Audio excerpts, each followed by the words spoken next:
hari ini, kelasnya mohon untuk silakan bersiap. Mari teman-teman, sebelum kita mulai pembelajaran sosiologi pada pagi ini, alangkah baiknya kita buka dengan berdoa. Berdoa dipersilakan.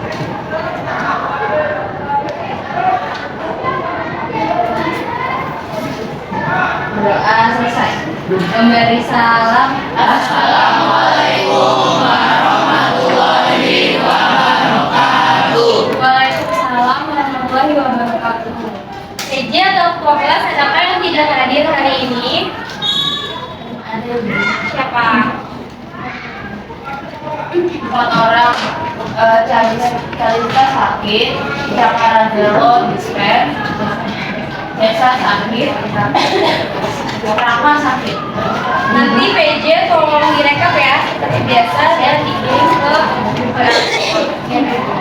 Nah, sebelum mulai pembelajaran, supaya kita lebih semangat nih, yel-yel dulu ya. PJ boleh dipimpin yel-yel dulu. Mari teman-teman semua kita mulai ya sosiologinya. 1, 2, 3. Mari kita giatkan 7 kebiasaan anak-anak Indonesia hebat untuk bangsa.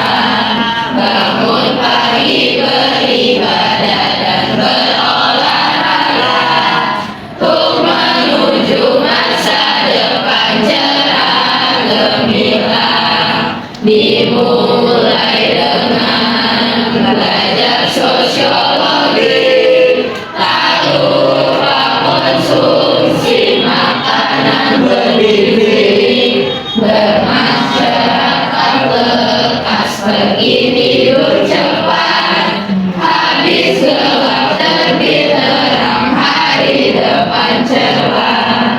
10, 4, 2.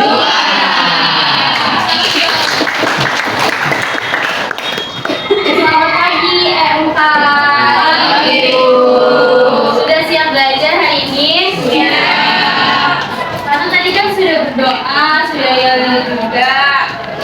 Nah, sebelum memulai pembelajaran, seperti biasa kita akan kerjakan formatif awal terlebih dahulu.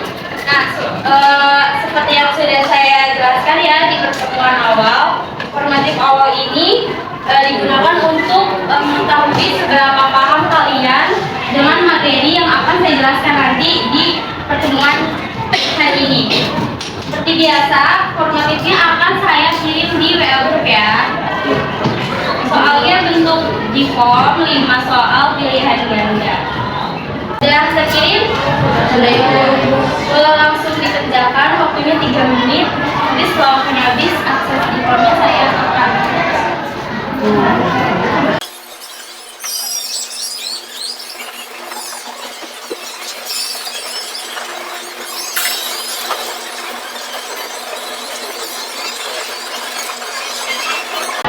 Sudah selesai semua? Sudah. Oke, kalau sudah selesai semua, saya baik, sebelum kita masuk ke materinya, saya akan merefleksi sedikit mengenai materi-materi yang sudah kalian pelajari di minggu kemarin. Ada yang masih ingat nggak? Minggu kemarin kalian belajar materi tentang apa? Lembaga sosial. Betul, lembaga sosial. Kalian itu minggu kemarin sudah masuk ke materi lembaga sosial, di mana lembaga sosial itu masuk ke dalam PPK.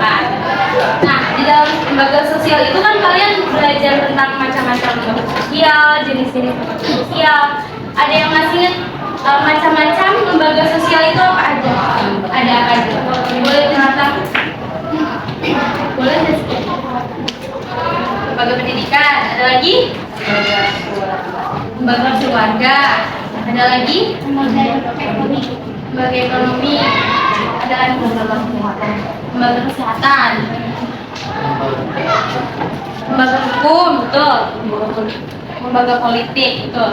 Dari yang sudah disebutkan tadi ada lembaga keluarga, ada lembaga pendidikan, ada lembaga hukum. Nah, pada hari ini kita akan membahas salah satu lembaga yang sudah sebutkan tadi sama teman-teman kalian. Ada yang bisa Kak? Ada yang bisa nebak? Kita akan membahas lembaga apa? Ya, betul. Kita akan membahas lembaga keluarga.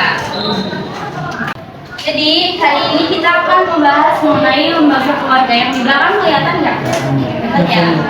Kenapa di sini tertulis lembaga keluarga bagian 1? Jadi di dalam pembahasan lembaga keluarga itu ada banyak nanti. Nah, nanti dibagi menjadi 2 bagian. Yang hari ini akan kita pelajari yaitu lembaga keluarga yang bagian 1 terlebih dahulu.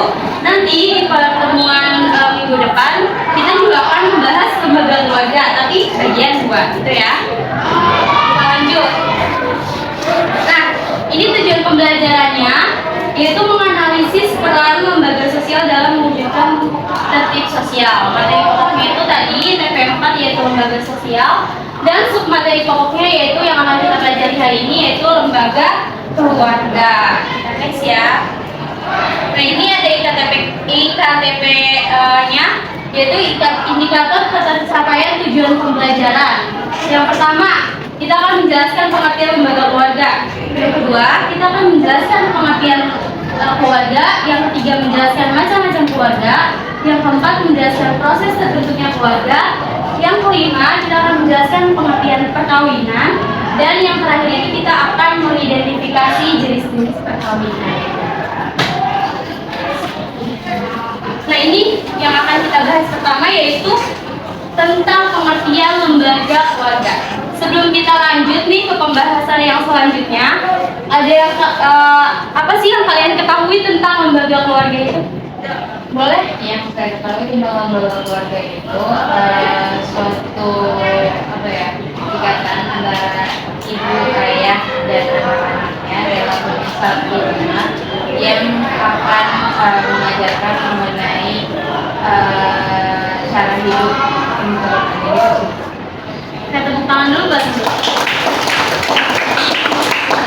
Ya, tadi lembaga keluarga itu pasti ada ayah, ibu yang akan mengajarkan kita tentang nilai, norma, aturan, dan peran-peran dalam masing-masing anggota keluarga. Jadi sebenarnya lembaga keluarga itu merupakan kelompok sosial atau lembaga sosial yang paling dasar dalam masyarakat, di mana di dalamnya itu pasti akan terikat hubungan perkawinan dan hubungan darah. Kan? Nah, di dalam lembaga keluarga itu kita juga diajarkan tentang tadi nilai, aturan, dan norma ya. Nah, ini secara umumnya lembaga keluarga itu merupakan sekumpulan norma atau aturan yang dibuat untuk pemenuhan kebutuhan manusia dalam keluarga. Sampai sini bisa dipahami belum? Apa itu lembaga keluarga? Bisa ya? Nah, kalau bisa kita guys. Nah, ini ada pengertian keluarga. Jadi pengertian keluarga itu adalah sekelompok orang yang terikat oleh hubungan darah atau hubungan perkawinan yang tinggal bersama dalam satu rumah. Dan di mana itu pasti ada ayah, ada ibu, dan ada anak. Nah, mereka ini pasti terikat kan dalam hubungan darah dan perkawinan, terikat. Mereka juga tinggal dalam satu rumah nggak? Ya. Nah, itulah yang dinamakan dengan keluarga. Kemudian keluarga ini juga berfungsi sebagai unit sosial atau unit terkecil yang berperan penting dalam membentuk karakter individu. Tadi kan sudah disebutkan kalau lembaga keluarga itu kan ngajari kita tentang nilai, norma, aturan, yang mana dari nilai dan norma aturan tersebut akan membentuk karakter individu, akan membentuk karakter dari kalian semua nih, kayak misalnya kalian ini jadi anak yang rajin, anak yang pintar, anak yang soleh-soleha. Itu berawal dari pembelajaran yang disampaikan oleh orang tua kita dari nilai dan norma tersebut. Ya. Nah, kemudian selain itu keluarga juga memberikan dukungan emosional serta pemenuhan kebutuhan dasar dan sosial anggotanya. Bisa dipahami? Nah, lanjut ya. Nah, ini ada macam-macam keluarga. Sebenarnya macam-macam keluarga ini pasti kalian sudah pernah dengar dan pernah belajar ya. Jadi macam-macam keluarga itu ada 2, ada keluarga inti dan keluarga besar. Ada yang bisa menjelaskan nggak apa itu perbedaan dari keluarga inti dan keluarga besar?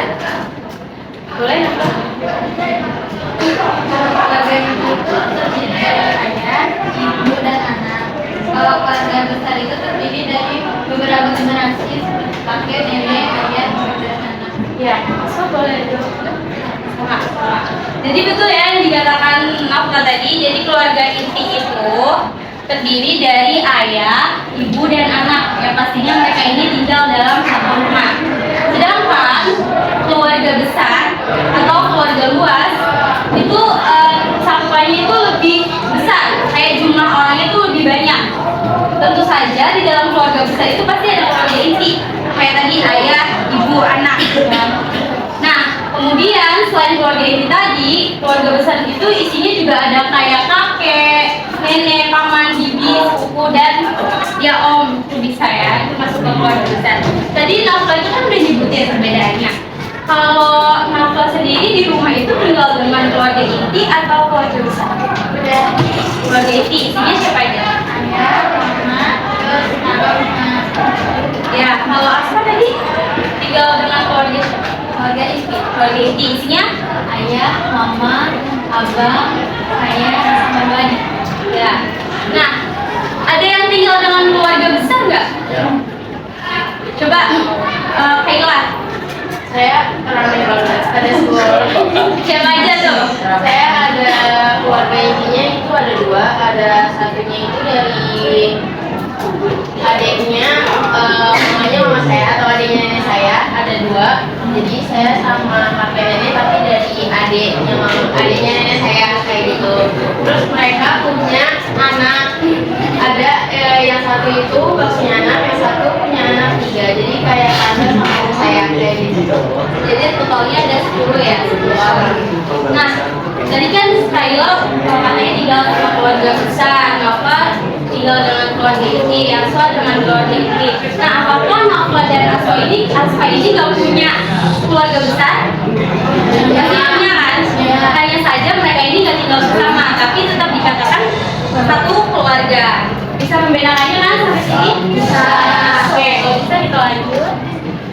Nah, ini kita akan masuk ke proses terbentuknya keluarga.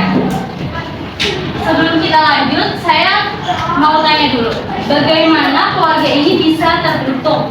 Dan menurut kalian, apa saja tahapan yang dilakukan seseorang sebelum membentuk suatu keluarga? Ada yang bisa jawab? Siapa namanya? Zahra, boleh. Kenapa?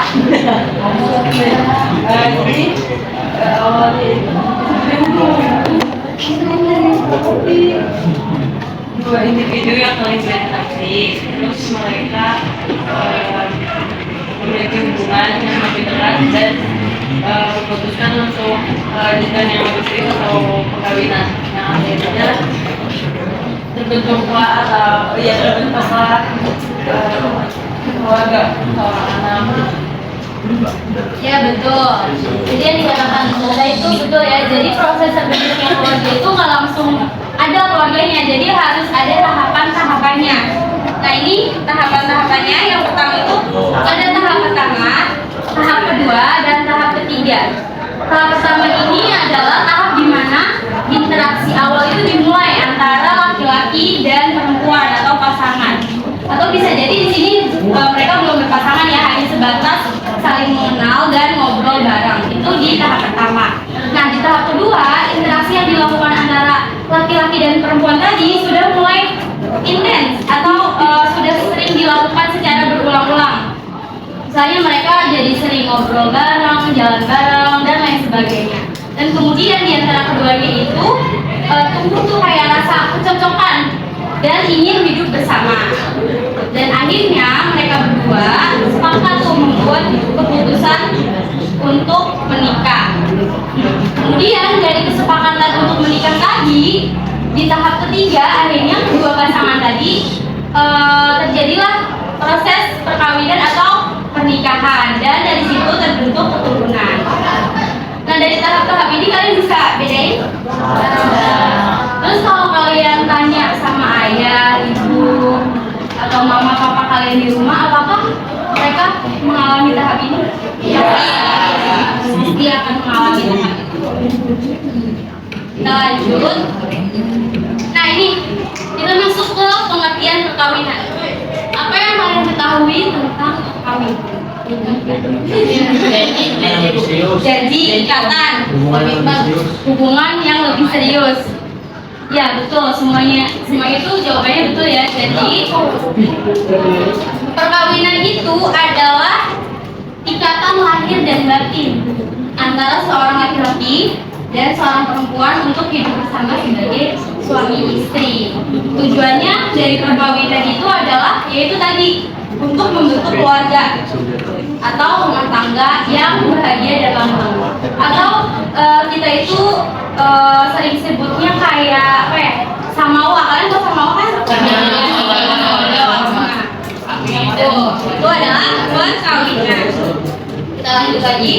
Nah ini tadi kan udah tahu nih pengertian dari perkawinan. Sekarang kita masuk ke jenis-jenis perkawinan. Jenis-jenis perkawinan itu kita bedakan menjadi 4 sudut pandang.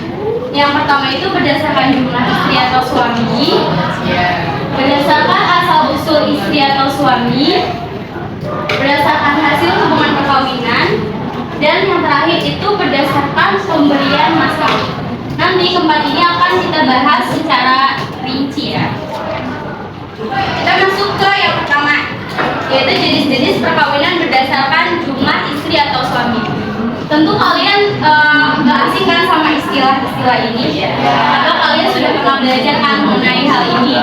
Jadi jenis-jenis perkawinan berdasarkan jumlah istri atau suami itu dibedakan menjadi 2. Ada monogami dan poligami. Monogami itu artinya bentuk perkawinan di mana seseorang hanya memiliki satu pasangan. Karena mono itu kan artinya satu. Nah, sedangkan poligami itu adalah bentuk perkawinan di mana seseorang itu memiliki lebih dari satu pasangan. Jadi cara membedakannya gampang ya. Kalau mono itu satu, sedangkan poligami itu lebih dari satu. Nah, kemudian poligami itu dibagi lagi menjadi 2. Ada poligini dan poliandri. Ada yang tahu nggak bedanya poligini dan poliandri itu apa? Ada yang tahu?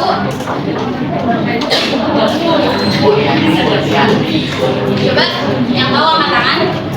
Gak apa-apa, nggak usah takut salah.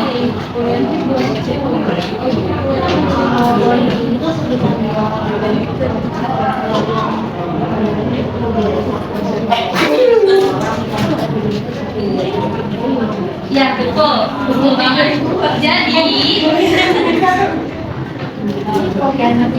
Jadi poligini itu adalah seorang laki-laki memiliki lebih dari satu istri, sedangkan poliandri itu perempuannya yang punya atau memiliki lebih dari satu suami. Nah kemudian poligini itu dibagi lagi tuh menjadi 2, ada poligini sororat dan ada poligini non sororat. Nah, bedanya apa? Poligini sororat itu adalah seorang laki-laki menikah dengan keluarga perempuan yang masih memiliki hubungan saudara. Contohnya, Adi menikah sama Kak Davi menikah dengan Naura. Contoh ya, contoh. Nah kemudian Kak Davi menikah lagi nih atau berpoligini dengan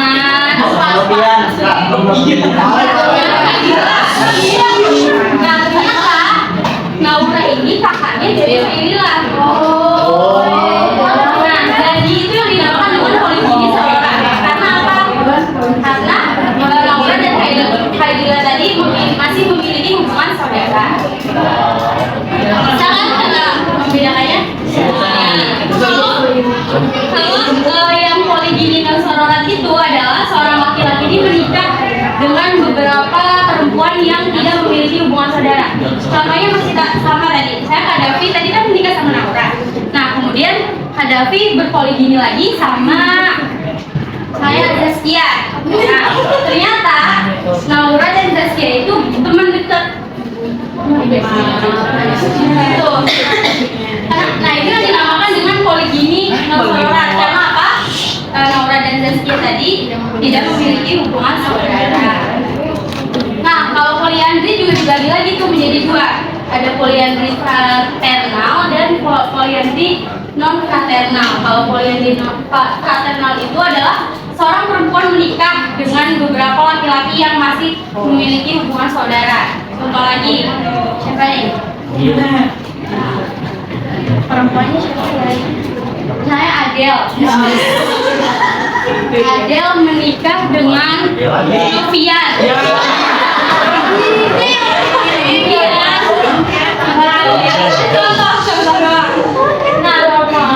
Kemudian Adel ini menikah lagi tuh dengan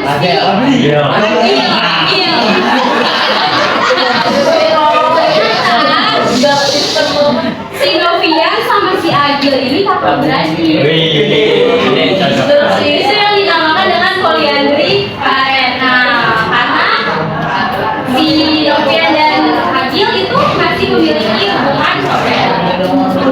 Kalau poliandri non fraternal ada yang mau menjelaskan dan memberikan contoh?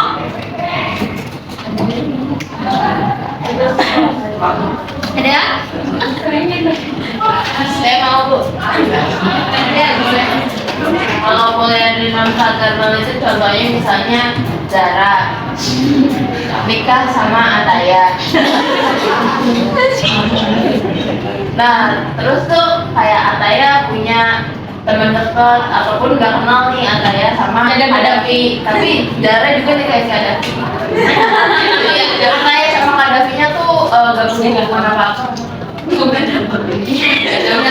itu yang disebut dengan poliandri non fraternal. Karena apa tadi? Si Kadafi dengan Ataya itu tidak memiliki hubungan saudara. Bisa membedakannya nggak? Nah, ini ada jenis-jenis perkawinan berdasarkan asal-usul suami atau istri. Yang pertama itu ada eksogami. Eksogami ini adalah perkawinan yang terjadi dengan orang di luar kelompoknya sendiri. Tujuannya itu adalah untuk memperluas hubungan sosial atau untuk menghindari perkawinan sedarah. Nah, pola ini biasanya terjadi pada masyarakat yang memakai sistem keturunan unilateral. Nah, ini kalian catat ya, unilateral itu apa? Boleh dibuka untuk catatannya.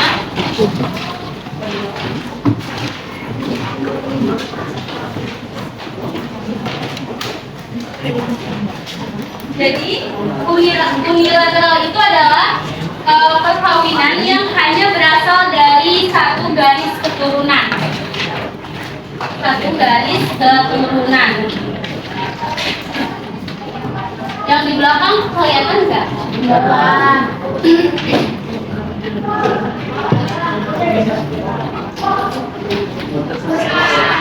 Yaitu dari pihak ayah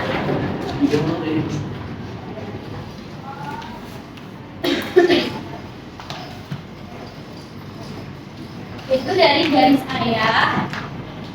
ayah ataupun garis ibu.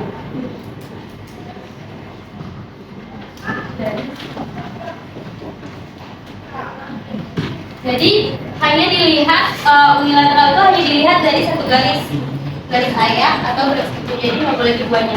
Nah, kalau garis ayah itu disebutnya patrilineal.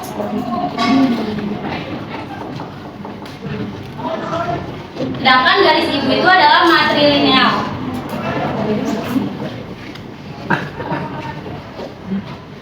Ada yang bisa kasih contoh nggak? Biasanya masyarakat yang pakai sistem patrilineal itu dari daerah mana dan sebenarnya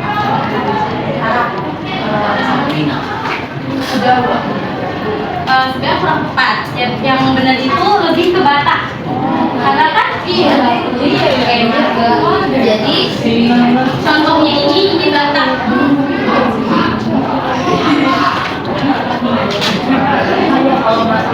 Karena harganya itu dilihat dari pihak ayah ya. Nah, kalau yang matrilineal itu contohnya apa? Iya, Minangkabau. Ada yang mau minum? Kayak ini Minangkabau ya. Orang mana gitu? Kalau Minangkabau itu suku ya? Iya. Itu dari pihak ibu. Nafla sukunya apa? Enggak pakai. batu pahe. Nah, itu yang dinamakan dengan perkawinan eksogami. Kalau endogami itu adalah perkawinan yang terjadi di dalam kelompok yang sama. Tujuannya itu adalah untuk memperkuat kesatuan kelompok tersebut dan untuk menjadikan tradisinya itu tetap berjalan, gitu. Nah, pola ini biasanya terjadi pada masyarakat yang memakai sistem bilateral. Tadi kan unilateral. Kalau bilateral itu di sini bilateral itu adalah garis keturunannya dilihat dari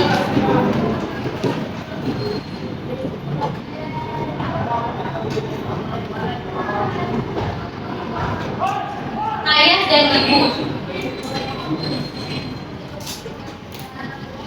Jadi harus keduanya dilihatnya. Contohnya itu tadi kan yang patrilineal itu kan contohnya bata, pakainya dari pihak ayah. Nah, kalau yang bilateral itu kita bisa contohin di masyarakat Jawa. Masyarakat Jawa itu kan nggak pakai marga ya, jadi sama siapa aja boleh kan.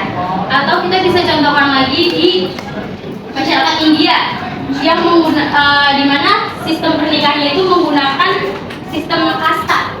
Jadi kebanyakan orang sana itu kalau misalnya menikah harus dengan kastanya brahmana, harus menikah juga dengan brahmana.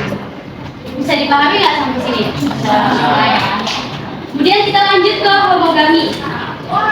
Homogami ini adalah perkawinan antara dua orang yang berasal dari status sosial yang sama. Contohnya itu misalnya orang kaya harus menikah dengan orang kaya, itu yang dinamakan dengan homogami.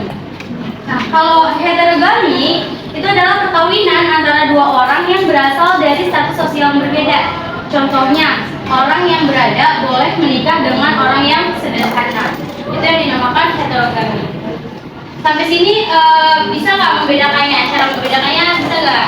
Saya kalau bisa kita lanjut. Nah, tadi kan ini ada perkawinan eksogami. Nah, ini kita akan bahas perkawinan eksogaminya secara lebih rinci.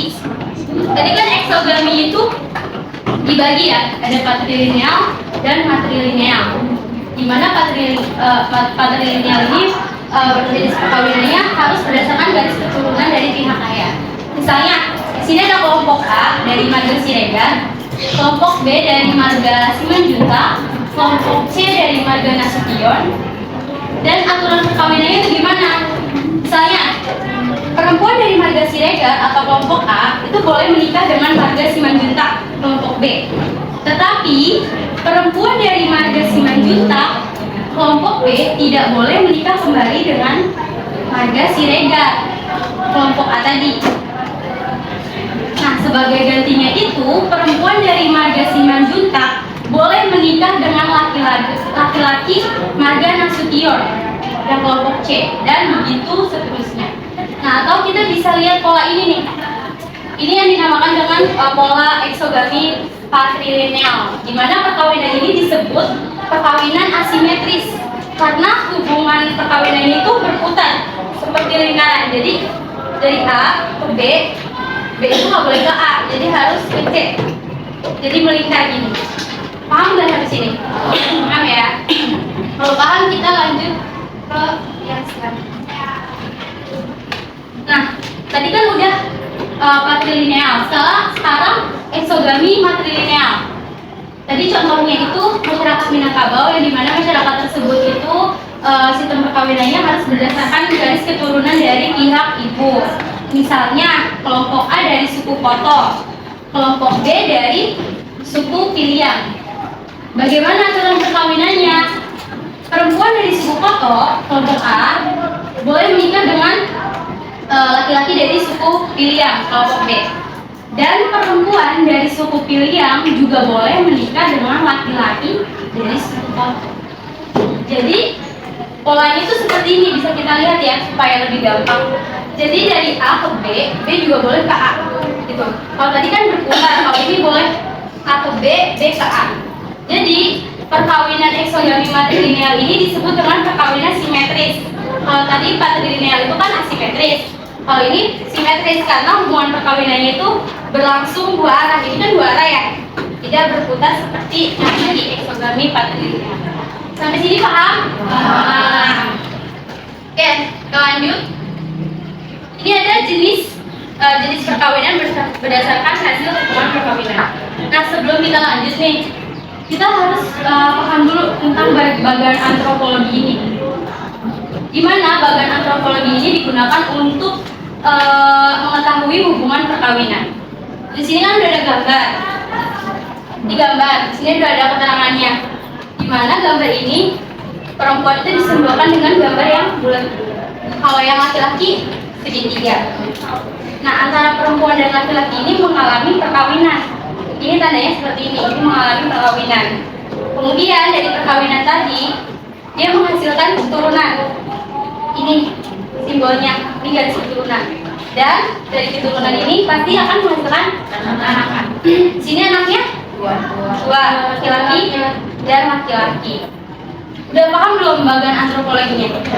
Kalau udah paham kita lanjut. Nah ini, jadi jenis-jenis perkawinan berdasarkan hasil hubungan perkawinan itu ada 3. Kita bahas dulu yang pertama, yaitu ada paralel kosin. Jadi paralel kosin atau sepupu paralel ini adalah perkawinan antara anak dari 2 saudara kandung yang sejenis. Kita lihat lagi gambarnya. Jadi ini kan ada perempuan dan laki-laki. Kemudian mereka menikah dan memiliki keturunan. Nah, keturunannya itu adalah laki-laki dan laki-laki. Nah, ini yang dimaksud dengan saudara kandung sejenis. Kemudian kakak beradik ini mereka menikah juga, masing-masing menikah dan mempunyai keturunan. Anak dari ini adalah laki-laki, perempuan. Dan anak dari ini adalah laki-laki. Nah, ini mereka sepupuan, tapi di paralel kosin itu sepupu dengan sepupu itu boleh menikah. Atau kita bisa deskripsinya gini, anak laki-laki dari saudara laki-laki menikah dengan anak perempuan dari saudara laki-laki. Atau ini juga bisa, kalau ini kan tadi anaknya laki, kalau ini perempuan. Kita bisa deskripsiin anak laki-laki dari saudara perempuan menikah dengan anak perempuan dari saudara perempuan. Nah, kenapa sepupu sama sepupu itu boleh menikah? Mungkin kalau di Indonesia itu kan udah jarang ya sepupu sama sepupu menikah. Tapi kalau dalam ini konsep paralel kosin itu ternyata boleh. Dan biasanya itu terjadi di negara Afghanistan. Itu ada di suku Pastor. Itu boleh masih menerapkan sistem perkawinan paralel kosin. Bisa dimengerti? Ada yang belum paham? Sudah ya? Kita lanjut. Tadi ada paralel, sekarang cross. Cross kosin ini adalah perkawinan antara anak dari 2 saudara kandung yang berlainan jenis kelamin. Tadi kan jenis kelaminnya itu kan sama. Sekarang beda kan? Ini perempuan, ini laki-laki. Atau bisa kita deskripsikan anak laki-laki dari saudara laki-laki menikah dengan anak perempuan dari saudara perempuan. Itu ya. Paham nggak perbedaannya? Paham. Kalau yang paralel kosin tadi apa? Jenis kelaminnya sama. Kalau yang cross itu beda. Paham? Kita lanjut. Nah, ini jenis-jenis perkawinan berdasarkan hasil hubungan perkawinan yang ketiga, yaitu ada eleuterogami. Eleuterogami ini adalah sebenarnya berasal dari kata Yunani yang berasal dari kata eleuteros yang berarti itu bebas, dan gamos yang berarti itu adalah perkawinan. Jadi istilah eleuterogami ini sebenarnya digunakan dalam antropologi untuk menggambarkan bentuk perkawinan di luar hubungan kekerabatan. Kalau tadi kan masih hubungan kekerabatan ya, kan masih sepupu. Nah, dalam perkawinan ini artinya seseorang itu bebas memilih pasangan tanpa batasan garis keturunan atau ikatan keluarga. Biasanya perkawinan ini sudah sering digunakan sama masyarakat sekarang kan. Jadi mereka itu bebas memilih pasangan tanpa mengikuti garis keturunan. Oke, kita lanjut. Ini kita sudah sampai di ujung materi, yaitu dari sisi perkawinan yang terakhir ada berdasarkan pemberian mas kawin. Yang pertama itu ada perkawinan mengabdi, yang kedua perkawinan sororat, ketiga perkawinan levirat, dan yang keempat itu perkawinan bertukar. Kita bahas dulu yang perkawinan mengabdi. Perkawinan mengabdi ini artinya perkawinan ketika pihak laki-laki ini tidak memenuhi syarat, misalnya mas kawin atau mahar, sehingga pihak laki-laki itu harus bekerja atau mengabdi kepada keluarga perempuan atau kepada mertuanya ya, sampai keluarga dari pihak perempuan ini menganggap lunas. Jadi syarat perkawinan itu kan adanya apa? Mahar kan? Yeah. Kalau mahar yang nggak ada itu dianggap hutang. Nah, kalau dalam perkawinan ini pihak laki-lakinya itu kan nggak sanggup tuh ngasih mas kawin, jadi dia tuh harus bekerja ke pihak keluarga perempuan sampai hutangnya itu dianggap lunas. Nah, kalau perkawinan sororat itu perkawinan ketika seseorang suami itu menikahi saudara istrinya jika istrinya meninggal. Jadi suami di sini itu sudah berstatus apa? Sudah berstatus duda. Nah, dalam perkawinan ini tidak ada mas kawin karena dianggap meneruskan posisi istri pertama untuk menjaga keutuhan keluarga. Kemudian yang ketiga itu ada perkawinan levirat, yaitu perkawinan ketika seorang istri menikah dengan saudara laki-laki suaminya. Artinya seorang istri di sini statusnya sudah janda. Nah, tujuannya itu apa? Untuk keturunannya, agar keturunannya ini dan hartanya itu, harta keluarga itu tetap terjaga. Yang terakhir itu ada perkawinan bertukar, yaitu perkawinan dengan cara menukar anggota keluarga untuk dinikahkan, sehingga tidak perlu membayar mas kawin karena dianggap saling mengganti. Misalnya ada dua kakak beradik kan sudah menikah, terus mereka punya anak, yang satu anaknya laki-laki, yang satu anaknya perempuan, itu atau disebut dengan sepupu ya, itu dinikahkan.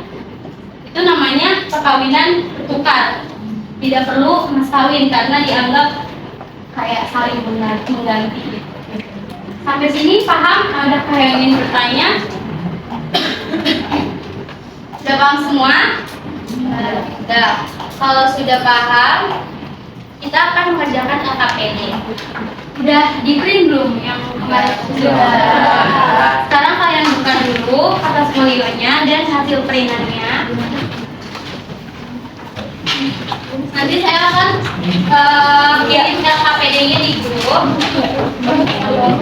Nah, jadi kalian kan udah beri gambar-gambarnya, nanti ditempel-tempelin di sini. Terus nanti dibikin tabel supaya rapi. Kalian tentuin tuh jenis kawinannya apa sesuai dengan gambar. Terus kalian bikin alasannya kenapa bisa disebut dengan perkawinan itu.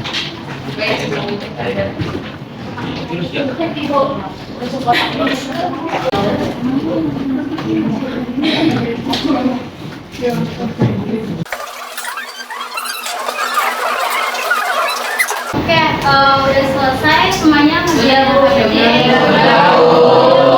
Nah, kalau sudah nanti dikumpulkan LKPD-nya jadi satu, nanti PJ yang mengumpulkan di meja saya ya. Nah, sebelum pembelajaran berakhir, kita isi formatif akhir. Formatifnya akan saya kirim di udah terkirim belum? Sudah Bu. Silakan dikerjakan dulu ya, waktunya 5 menit. Kerjakan dulu formatif.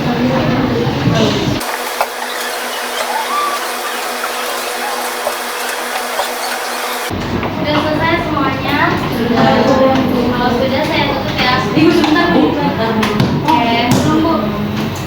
Oke, karena pembelajaran sosiologi hari ini kan sudah selesai. Terima kasih banyak untuk Kempat atas keaktifannya dalam pembelajaran sosiologi ini. Minggu depan kita akan ketemu lagi membahas materi yang sama tentang lembaga keluarga yang bagian 2. Untuk mengakhiri, ketua kelas boleh disiapkan terlebih dahulu. Siap. Baik teman-teman, untuk mengakhiri pembelajaran sosiologi pada pagi hari ini, alhamdulillah kita tutup dengan berdoa. Berdoa dipersilakan.